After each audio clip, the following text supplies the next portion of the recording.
MP Mithun రెడ్డిని కేవలం పెద్దిరెడ్డి రామచంద్రారెడ్డి చంద్రబాబు నాయుడును ఆయన కాలేజీ టైంలో ఈయన ఇద్దరు కాలేజీలు స్టూడెంట్ గా ఉన్నప్పుడు ఇద్దరు కలిసి చదువుకున్నారని, ఆ కలిసి చదువుకున్నప్పుడు పెద్దిరెడ్డి రామచంద్రారెడ్డి చంద్రబాబు నాయుడు చెప్పుతో కొట్టాడు అని చెప్పి కాలేజీ టైంలో గొడవలు జరుగుతూ ఉంటాయి, కొట్టుకుంటా ఉంటారు. పిల్లలు అన్నప్పుడు చంద్రబాబు నాయుడు ఉడుకు రక్తంలో ఉంటాడు, మా పెద్దిరెడ్డి రామచంద్రారెడ్డి అన్న ఉడుకు రక్తంలోనే ఉండింటాడు.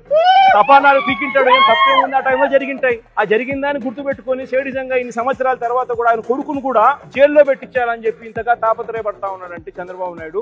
ఈయన మనిషిలోని విషం, ఈ మనిషిలోని రాక్షసత్వం ఎంతగా ఉంది అని చెప్పడానికి ఇదొక నిదర్శనం.